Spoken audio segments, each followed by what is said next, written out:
Now, today it's a time to introduce our speaker. We have with us Honorable Shri Arun Buddhirajaji. He is a fine blend of ancient wisdom and modern day's reality. An Indologist at heart, Sri Arun holds the ancient wisdom of India in high regards. Sri Arun lets his heart rule his head again to set up the Krishna Prerana Charitable Trust in 2006. He founded Ayushman India Foundation in 2016. He has been deeply influenced by Guruji, Adarniya Dr. Yachar Nagendraji, Chancellor Swami Vivekananda Yoga Anusandhan Sansthan University, Bangalore, from whom he learned to validate all health-focused intervention with scientific evidences. Immersion in Vrindavana implanted in him the codes of Seva Bhava deeply recognizes as an ideas man. Sri Arun uses his passion for Indian wisdom combined with a childlike spontaneity to envision experimental immersive modalities. Sri Arun is also a certified yoga instructor from Yasvasa University. I welcome you, sir. Today, sir going to enlighten us on temple foods of India and its relationship with Gandhiji. We welcome you, sir. Namaskar. Namaskar. Sorry, just check. I'm audible. Yes, sir. Namaskar. Yes, I represent Ayushman India, which is under the chairmanship of Padma Vibhushan Dr. Karan Singh ji. We congratulate National Institute of Naturopathy Pune and Ayush Ministry to organize this almost month-long webinar series highlighting the values and works of our father of the nation. We thank you for giving us the honor of resonating these values through a temple food of India. It was 2009 that we embarked to research the temple food of India, and as a result, released the first edition of the book, Bhog, Temple Food of India. Now it is in its third edition, and it has enhanced its scope, and we would soon, during this program, share some aspects and recipes from the book that reflect and imbibes the values and the vision of Bapu. Ayushman India, under its flagship program, Suposhit Bharat, intends to bring nutritious, healthy, economical food on very innovative street carts on the streets for the rich and the poor together. I suppose that itself resonates with the values and the vision that Gandhiji held, and we are inspired because he wants to serve the common denominator and anybody else on the same platform. Here, our main objective of this is not only to give nutritious and healthy food, but as you know that India is witnessing an ascending curve on the non-communicable diseases, now multiplied with a power of n with regard to the COVID-19. So this endeavor of ours will make an intervention and impact on both. Gandhiji referred to naturopathy as it's known today, but he referred it as a science of nature cure. I think that's where he started from, and we got a new word called naturopathy, or it was there. Now, what is naturopathy is known to most of the audience who are listening into it, but I think the emphasis played within naturopathy is on nutrition, on the kind of nutrients we have, the natural food we eat, herbs. They form a very, very huge component of naturopathy. So I think here begins the alignment of temple food and naturopathy and Bapuji's vision. Now, while being on the journey of doing the research on the Temple Food of India book, what we learned was even more gratifying was the temple life. And I think from the temple life was the manifestation and the reward we got of seeing the temple food. I would like to reflect on both as they are seamless into each other, the temple life and the temple food. Gandhiji was a critic as well as a believer of science both ways. And he had an opinion on science on both sides. But I will take on the fact that science is a very wide term, and philosophy of science, surprisingly, there isn't a definition even today as to what is science. It's ever evolving. I mean, we've reached the point of nanoscience now, so from where we started to now. But as an admirer of science, he did mention about things like methodology. He liked the way science approached in a very methodological form. Here, the temple food of India is perhaps the only cuisine in the world where a doctor or an Ayurveda or a Vad briefed the chef as to these are your templates, these are your givens. Now just demonstrate your creativity within that frame. And I think that makes an interesting case of methodology. Temple food of India follows some very strict rules. It follows the rule of seasonality, of local food, the time of the food that you eat, how you eat. So I think we can clearly see the patterns of science into the methodology of, emerging when it comes to temple food of India. Secondly, he was very keen on minute observations. He would go into minor details of everything. And temple food of India goes exactly. For example, the chef is very, very keen to make sure that when he serves you food, it is at an ideal temperature. It should be actually palatable. Let's take khichdi. It should not stick into your mouth. It should be floppy. Now, that's the kind of detailing they go into. Take, for example, detachment. He mentioned a lot about detachment. You know, when you cook in the temple, nobody says, I'm a great cook, or I made a lovely dish today. There is no sense of ownership that I am the author of this recipe. I am the author of today's prasad. It is all totally detached and it all belongs to him, and we are come here to serve. Once we do with that passion and with that light and that prism, automatically things come to light as to in terms of no sense of belonging. It's a sense of detachment. He has, in that respect, quoted several times the Isha Upanishad. And he says, Isha Vasya Midam Sarvam. He said this many times. What is it? It is about there is nothing called success or failure. There is nothing that belongs to us. Everything belongs to the Lord. Now that is an important rule to follow, because the moment we get into selflessness, we are happy. The moment we get attached, we get personal and we get biased. And that's where all the things go wrong. Having said, this is what we learned even in temple life. Now, having come to the main tenets of what I believe, I'm not claiming that I know Gandhiji's entire teachings thoroughly. I'm picking up some highlights which are known to a lot of us and probably to most of us. The first one is ahimsa. In ahimsa, it's very clear in temple life that there is no room for non-vegetarian food. There is no room for anger.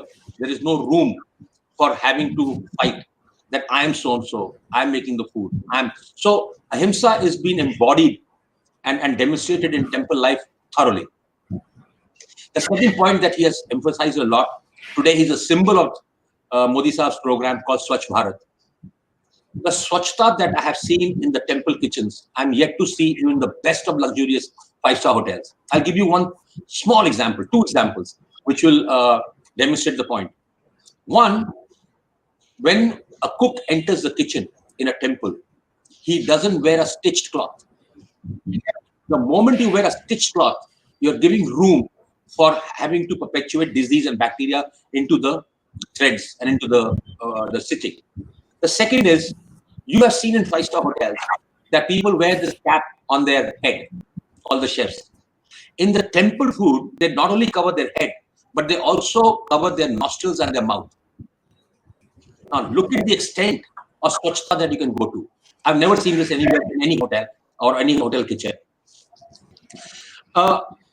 Everyone is proactive in different activities in a temple life.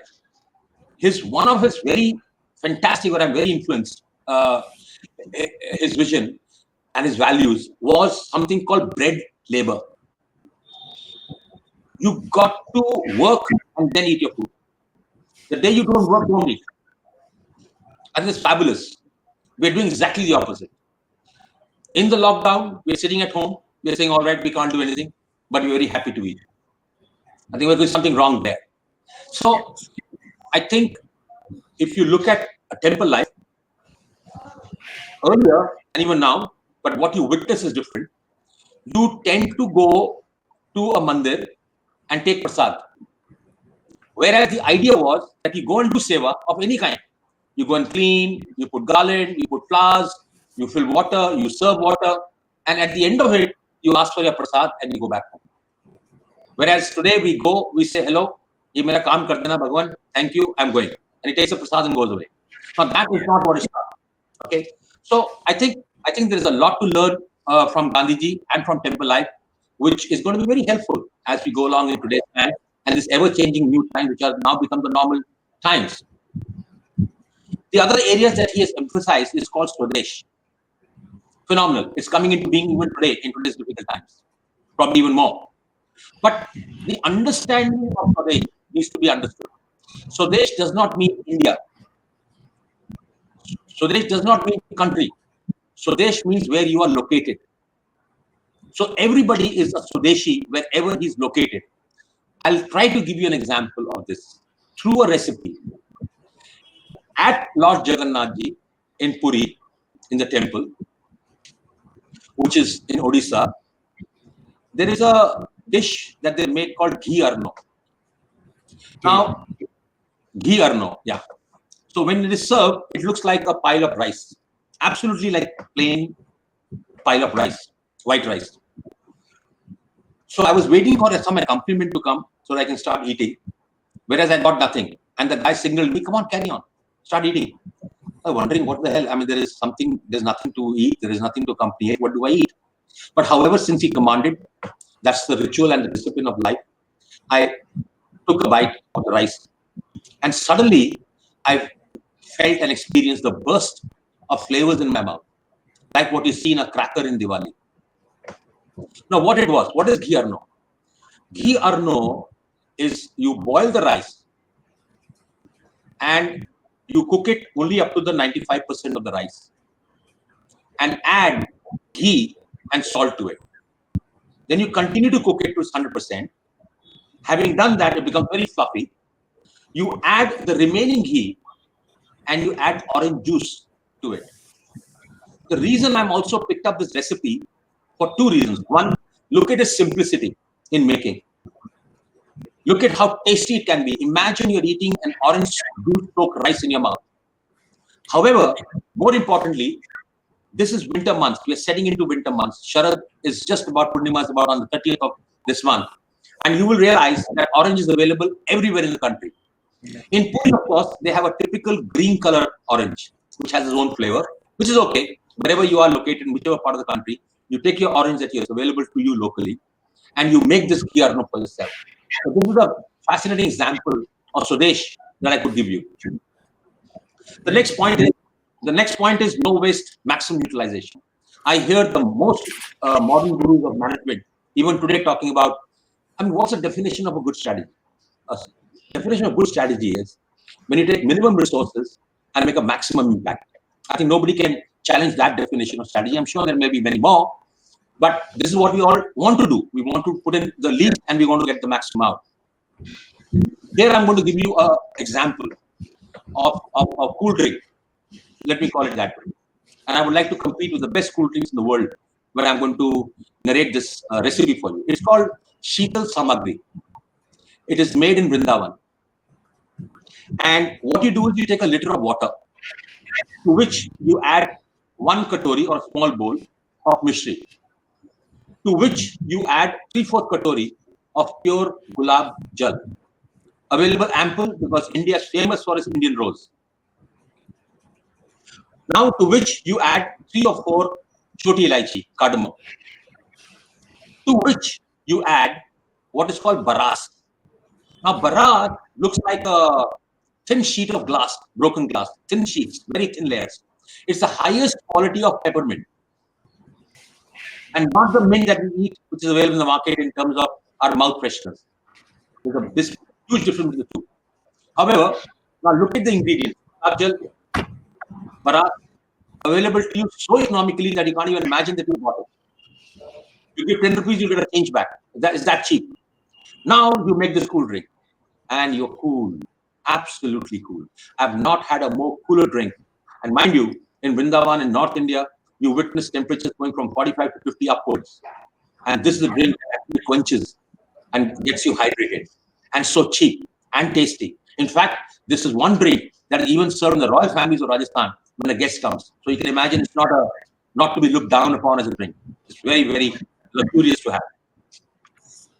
Gandhiji, in modern times, we always have and made the big mistake of considering ourselves as man, which is only body. He re-emphasized the point that man is made of mind, body, and soul. Now, it sounds cliche. Everybody knows this that now by now. Oh, mind, body, soul. But what are we doing about mind and soul is what is not known. We do not know what we are doing on a daily basis to nourish the mind and the soul. A human being can be seen from an Ayurveda prism through a totally different X-ray.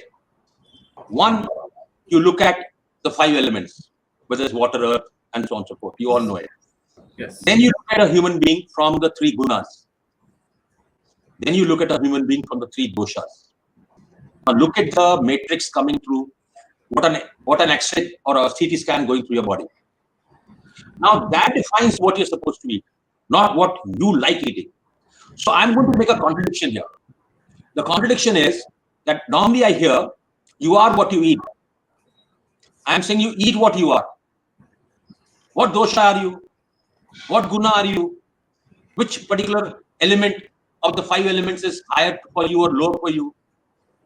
So hence, food is extremely customized. You can't go to a hotel and ask for rajma, chawal, kadhi, and all 5 of you using the same thing. All five of you have a different composition. That is the beauty of food. Now, suppose somebody says that's very complicated.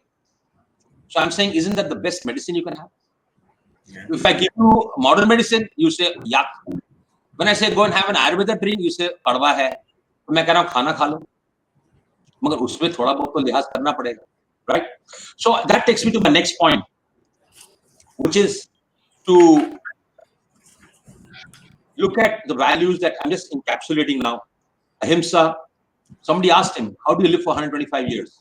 He answered, Ahimsa, fearlessness, truth, compassion, cheerfulness, integrity, charity, cleanliness. Now, that brings me to the point where I have seen only documentaries of Gandhiji. Have you ever seen Gandhiji doing a charka? He's looking like he's intoxicated moving that charka. And mind you, charka is the slowest possible tortoise moving on that. I mean, you can get bored seeing that wheel moving so slowly. But I've always seen in every documentary, whatever he's doing, he's writing a letter, he's talking to you or talking to whoever with utmost bhav, which to me is the message I got from temple life. When you make food, perhaps some of you are noting down the recipes that I'm sharing, but one will differ from the other. What is missing or what is desired most is what misses in our homes is the way we make our food, with how we make our food, with detachment, with swachhta. Okay, not by making yourself an author of that food. आज मैंने ये बनाया और आज आप ये देखो मैंने कितना अच्छा बनाया. So I'm going to start concluding this talk by requesting to share some of the things Gandhiji liked. And I'll do a little tweak on that. So Gandhiji liked brinjal a lot. So I've taken a recipe from a book called Matigula. Matigula is a green small brinjal, which is available plenty. Again, I've chosen this because of the weather that we're going through is winters. This particular vegetable is available plenty pan-India in different sizes, perhaps, that's okay, but green. And this particular dish is from the Udupi temple in from south of India. So what you do, you take, let's say, 250 grams of matigula, which is the green, small green brinjal. You add half freshly grated coconut. You take a small bunch of coriander. You take 2 tablespoons of raw coconut grated. You take half a teaspoon of sesame seed. You take half a spoon of haldi. You take a pinch of hing. You take dhania powder, coriander. You take 2 teaspoons of jaggery. You take a teaspoon of imli, and you take a spoon of coconut oil. Now look at even the ingredients for the winter. Til है उसमें, इसमें है, ठीक है, उसमें हींग है, ठीक है, उसमें जैगरी है, उसमें खटास है, इमली, which is very important. Okay, now what do? You take imli and gur and soak it in water, and later on extract the juices. Keep it aside. Now dry roast the peanut and the sesame till they are brown, and grind along with coconut that you grated earlier with some chilies and jeera, cumin seed. Now mix dry the masalas except the hing and the jeera. Make 2 incisions from the top of the brinjal, the chota bangan, till halfway. Slide the small green brinjal into the oil that you put. You got heated oil there. You put the hing and jeera into it. Now slide the chota bangan into it. Now, when soft, you add the jaggery and the imli extract that you've kept aside. Now, add to that and just cover it tight, the lid, and let it cool down. It will soak in all of that. This is called matigula. So, this is my ode to Gandhiji from the Temple Food of India to cook him this brinjal dish. However, since Sharad Ritu is on, we are entering into the winter months of the year, pan India. Somewhere it is intense, somewhere it's less intense, but the weather is on. So I'm going to share a recipe of kamrak. Kamrak is available plenty in the country at this point in time, everywhere. Now, all of you see, in English it's called star fruit. Now, kamrak is one of the richest source of vitamin C. So you know why I picked up this. I not only picked up this kamrak kabil saru, as we call it, for the reason of vitamin C and its taste, but also the pandemic that we are facing. So it cuts both ways. We need to put ourselves with a lot of vitamin C. And this particular vitamin C or any vitamin C source helps us to combat any cold or cough that we may experience or have during the winter months or as we are going to transition phase, as we speak. So what do? You take the star fruit, you cut it in thin slices. As you cut, you will get the aroma and the desire to pick it up and eat. So while you make the bilsaru, go ahead and eat. Add some salt, take a bite, and start enjoying making the bilsaru. It's so yum. Before I tell the recipe, I would like to share a small story.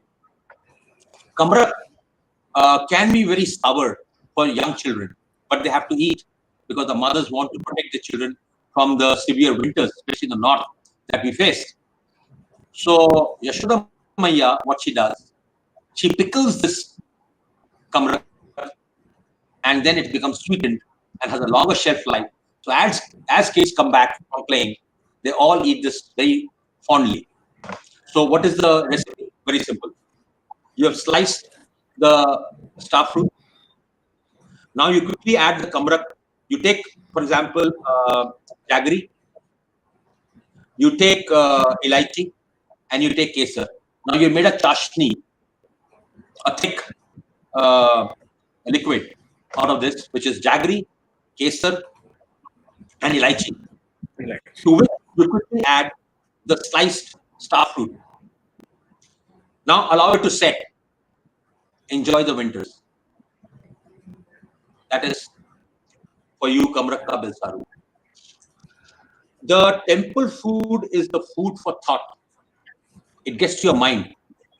It is not to satisfy the pangs of your hunger. If you actually go to the tenets of Temple Food of India, it has taken care of the mind, body, and soul in its totality. To which then I conclude that temple should be viewed as a seat of nature cure. We need to put the lens there and look more and more into it, and I will be more and more happy. Now, this is Ghar Ki Murgi Dal Barav. We have it in our country, this knowledge, plenty. As a matter of fact, when we did this book, nobody realized that actually this kind of thing exists, and nobody has written about this aspect of life in our country, which is so important.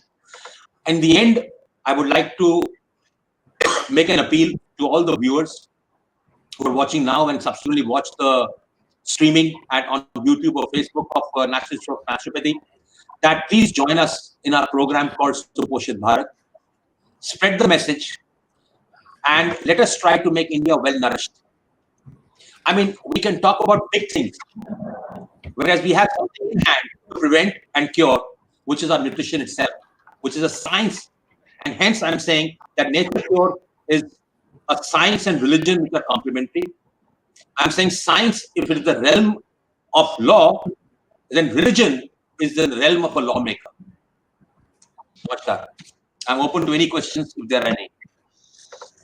Thank you, sir. Such a delicious and wonderful recipes we have received from you today, and we'll surely look forward. We'll हम उसे बनाएंगे, हम उसे खाएंगे और लोगों को इसके बारे में बताएंगे. We shall make aware people about this, that we have a gold with us and we should utilize it. We'll wait sure. for some questions. I think your own institute has a copy. I'm sure the library is available, and one can even purchase. I'm sure you'll find it rewarding to look at the book called Bhog, Temple Food of India. It should motivate us to walk on another journey. Sure, sir. Yes. Thank you, sir. We'll wait for some minutes for arriving some questions. Till then, we have information about vitality in Hindi to delivered by Dr. Jyoti Kumar. She's a medical officer at National Institute of Naturopathy, Pune.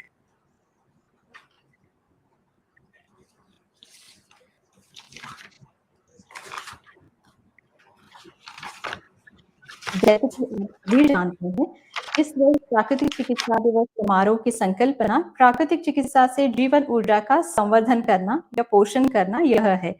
आज के इस सत्र में हम काम पर खर्च होने वाली जीवन ऊर्जा और उसके हमारे स्वास्थ्य पर प्रभाव की चर्चा करने जा रहे हैं। कई शोधकर्ताओं के अनुसार अच्छे और गुणवत्ता वाले काम में व्यस्त रहने वाले लोग अधिक खुशहाल और स्वस्थ जीवन जीते हैं, उनकी तुलना में जो काम में व्यस्त नहीं रहते। असुरक्षित रोजगार या बेरोजगारी की वजह से कई तरह की मनोवैज्ञानिक बीमारियों में काफी बढ़ोतरी हुई है, या फिर ऐसे लोग जो अपने काम या नौकरी में संतुष्ट नहीं है, या फिर जो अपने काम को लेकर अत्यधिक तनाव महसूस करते हैं, वो मानसिक अवसाद, नींद की बीमारियां और अधिक चिंता से ग्रसित रहते हैं। तो कुछ सवाल जैसे कि क्या आप अपनी बौद्धिक या रचनात्मक क्षमताओं का पूरा उपयोग कर पाते हैं अपने काम के लिए, या फिर आपको ऐसे लगता है कि आप अपनी क्षमताओं का पूरा उपयोग नहीं कर पाते और इसीलिए आप अपने कुछ पसंदीदा शौक या कुछ क्रिएटिव काम में समय बिताते हैं, या फिर आपको ऐसे लगता है कि आपकी बौद्धिक और रचनात्मक क्षमताएं जंग खा रही है, या फिर आपको ऐसे लगता है कि आप अपनी क्षमताओं का पूरा उपयोग करने के लिए पर्याप्त रूप से प्रेरित नहीं है, या फिर आप काम के तनाव से दबाव महसूस करते हैं। तो इन सारे सवालों के जवाब आपको अपने काम की गुणवत्ता और फिर उसका जीवन ऊर्जा पर प्रभाव को आंकने में मदद करेंगे। हालांकि हम सभी को अपनी वित्तीय जरूरतों के लिए किसी काम या कुछ व्यवसाय में हमें समय बिताना पड़ता है, लेकिन इसके बावजूद भी हमें प्रयत्न पूर्वक हमारे कुछ पसंदीदा शौक या फिर कुछ क्रिएटिव काम इसमें समय इसके लिए फुर्सत निकालनी चाहिए। और कुछ ऐसे पसंदीदा शौक या फिर ऐसे क्रिएटिव काम के लिए समय बिताना ये जीवन भर की प्रक्रिया है, और कई बार कुछ लोगों के लिए ये उनके पेशेवर सेवानिवृत्ति के बाद ही शुरू होता है। लेकिन फिर भी जब हम कभी भी ऐसे पसंदीदा शौक या फिर ऐसे क्रिएटिव काम में गुणवत्तापूर्वक समय बिताते हैं जिससे आपको आनंद और संतुष्टि मिले, तो वो हमारे जीवन ऊर्जा को बढ़ावा देता है, और ये बात हमारे समग्र स्वास्थ्य के लिए आवश्यक है। और इसी के साथ हम अपनी चर्चा आज यहीं समाप्त कर रहे हैं। नमस्कार। Thank you ma'am. सर कुछ एक दो सवाल आए हैं हमारे पास, जिसमें पहला है, what about the food in मस्जिद and गुरुद्वारास? What is that? What about the food in masjid and gurudwaras which is served? Okay. You see, I think first I must compliment both these institutions which provide food. I've never, I sometimes, maybe not, I'm not a witness so much in the rural area, but in the urban area, I don't know why people actually have to go hungry, because there's so much ample food available at these places. Unless you're greedy and you're saying, no, aaj ye nahi khana hai, kuch aur mile. That's another matter. but I don't see a dearth of food, and I must compliment and salute these institutions which have proven time and again. However, I have one question, and which I saw, witnessed it during when Ayushman India collaborated with another large organization to serve food, cook food and serve food ever since the lockdown happened. What we did was, in that it's differently, and that makes my point clear. In Ayushman India, we have like in the case of National Institute of Naturopathy, who has blessed us to be a partner, we have Public Health Foundation of India as our partner. So we had their trained nutritionists designing the menu that in such a way that complete ahar is going into the food. I'll give you an example. What PHFI taught us कि पूरी और छोले बन रहे थे. What they did was, winters का time था, March की बात कर रहे हैं, March, April. Palak was available, spinach was available. They kneaded the spinach into the atta and served it with the chole. It was a complete food in that sense.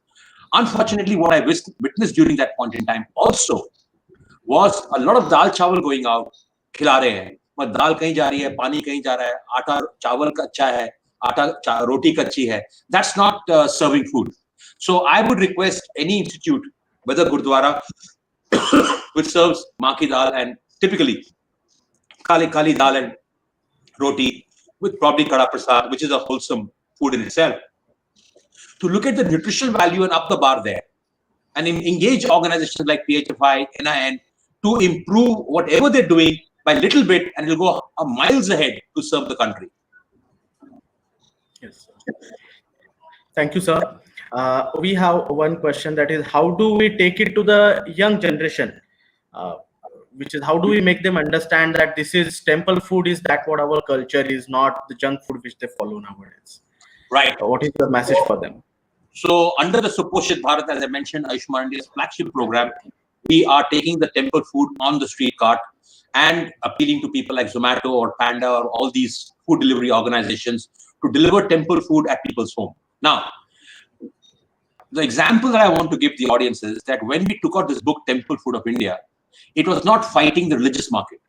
It was placed in bookshops along with other recipe books. And its success is showing that people want to experiment with interesting food. Forget about temple and the religious connotation of it. There is none actually. It just happens to be that temples were the custodians of this cuisine. And hence we named it as Temple Food of India. Now, how do the youth happen to it?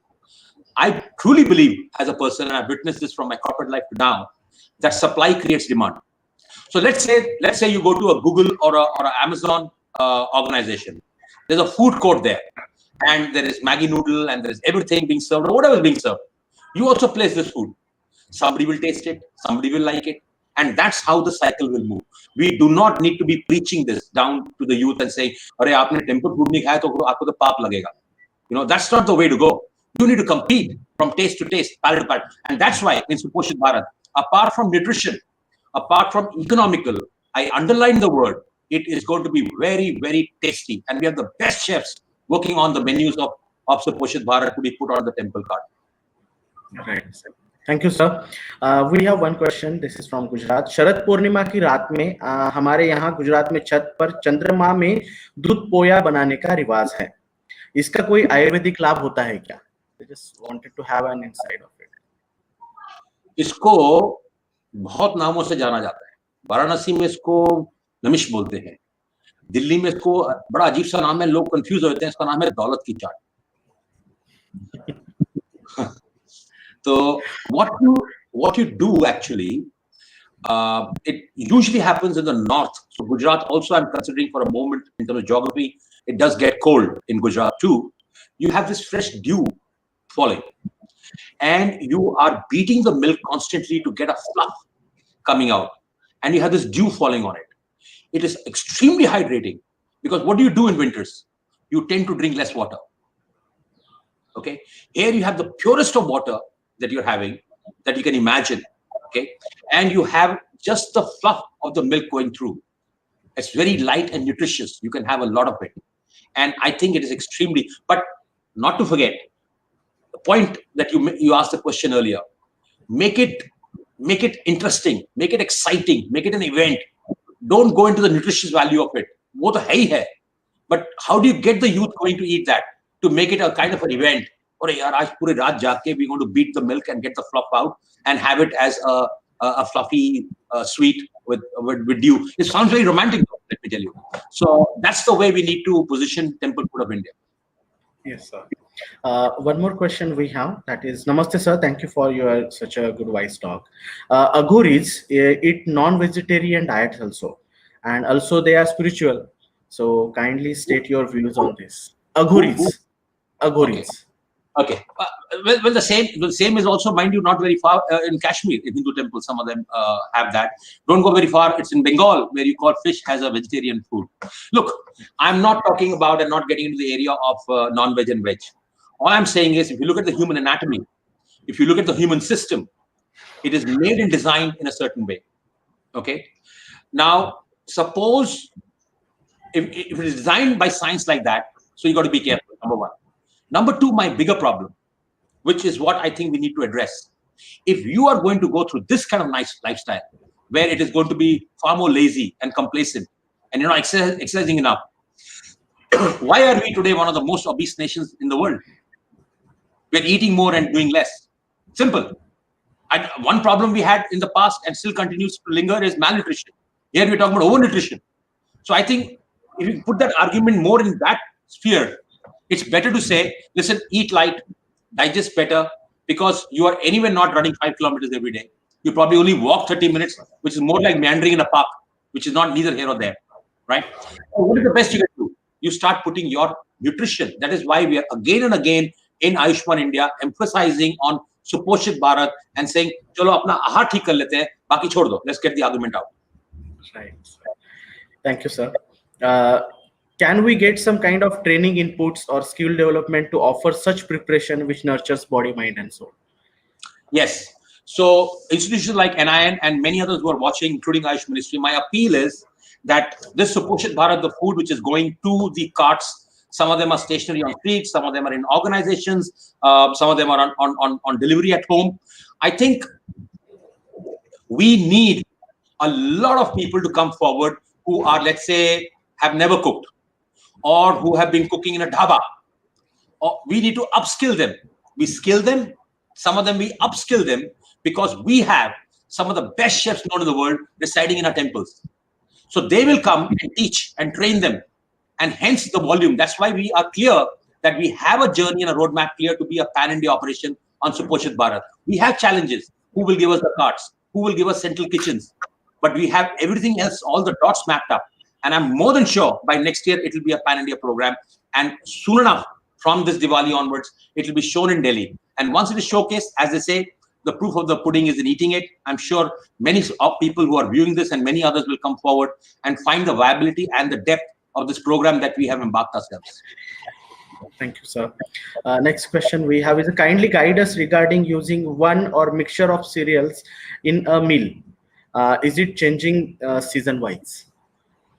बिल्कुल, क्यों नहीं? देखिए, सबसे पहले तो कोशिश कीजिए कि गेहूं और चावल को निकाल दीजिए. Gandhi ji himself emphasized on millet. हमारे देश में गेहूं था ही नहीं. हमारे देश में बार्ले था, जौ थी. तो you go to Uttaranchal, what do you get? You get रामदाना. रामदाने का आटा. You make halwa out of it. Okay? I mean, hearing fancy words which come from Switzerland as part of their porridge. We're getting it at throwaway price in India with equal amount of nutrition. So I think the choice of cereal needs to be importantly studied and figured out.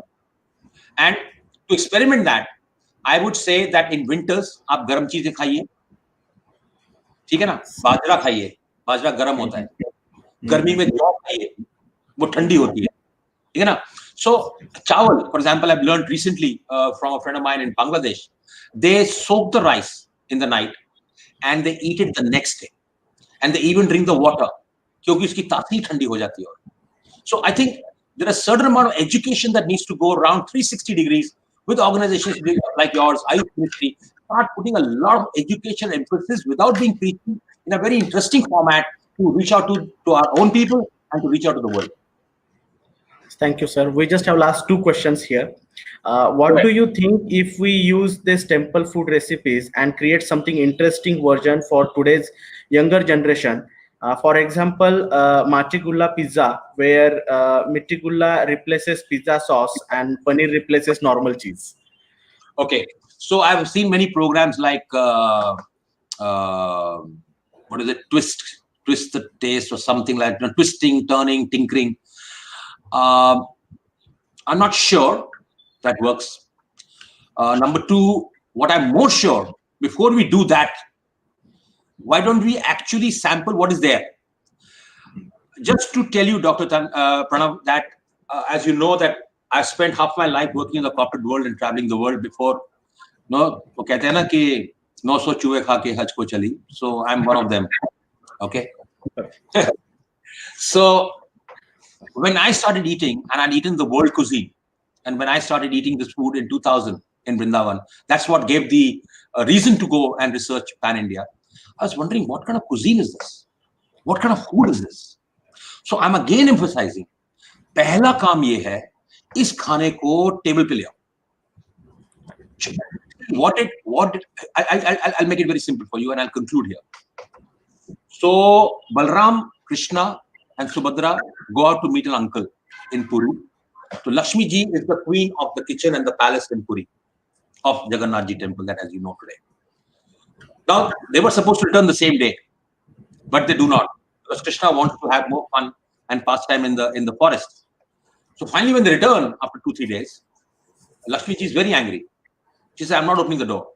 So Subhadra said, "I couldn't have come alone. The brothers had to protect me. So I stood there." But she was allowed inside the palace. Then came Balram. "Lakshmi Ma, how can I leave young Krishna there in the forest? I have to protect him." So I was standing there. What could I do? So Balram is also allowed inside. Then comes Krishna. So Lakshmi said, "You have no excuse. So you are going to be out." She shuts the palace doors. So Krishna says, "Okay, you are the queen and the owner of the world's largest kitchen and the best kitchen. I mean, Jagannath Puri ji serves 40,000 meals per day. It's not funny, okay? And tasty. It's not just dishing out half dal, half water, half uncooked rotis, okay? Now, he says, I'm going to give you something that you never eaten in your life." He says, "You are just talking rubbish.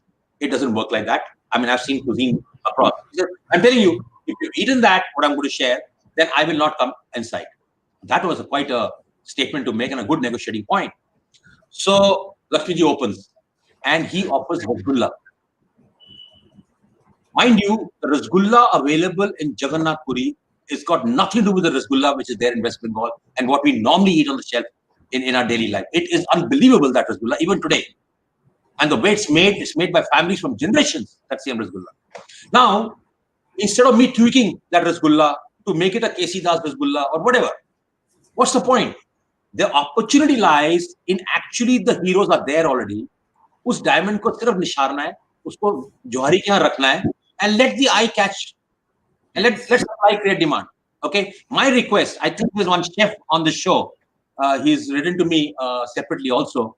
I would request chefs to start replicating dishes, the same one, and then as they go along, they may get a feedback. थोड़ा heavy है, थोड़ा हल्का कर दो, portion छोटा कर दो. That's another matter. That's phase 2. But among the repertoire of thousands of recipes that we have, we need to take them out first to the service of the nation. Yeah. Thank you, sir.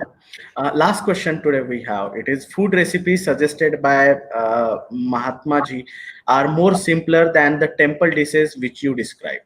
Kindly share your thoughts on this. I think I couldn't have shared a more simpler thing like Sheetal Samagri. It had only 3 items you had to churn them in. I could have not shared with you a more simpler recipe, which is the Kamra Kabil Saru. As far as the Miti Gula is concerned, right? It is an example of how a simple bangan, which my children don't eat, just give him a Miti Gula and you watch how he eats that. Okay? So there is a certain level of celebration. There's a certain level of simplicity. I have myself learned at the National Institute of Naturopathy in Pune, where you have this wonderful collection of food without fire. Yes. Now our chefs in our country should be, when you do training programs, you should have a training program for only chefs. Call them in. Call all the 5-star chefs, 4-star chefs, 3-star chefs, tie up with a catering college. It's great fun. I know why we're reinventing the wheel. I'm sorry. I think we are reinventing the wheel. Yes, sir. Thank you, sir. We'll surely look forward to do that. as your guidance is always there with us. And it's really great to know about temple foods of India and their relation with Gandhiji, and how easily we can nurture that in our life and take care of it. It's really great to have you with us. On behalf of National Institute of Naturopathy and Regional Outreach Bureau Pune, we really thank you for lightening us and giving us an eye-opening session on temple foods of India. Thank you very much, sir.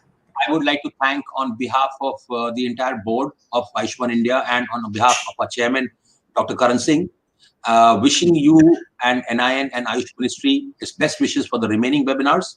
I'm sure this will get recorded and be available perpetually on the digital media for people to benefit. Yes. Once again, namaskar and thank you very much. Thank you, sir. Namaste.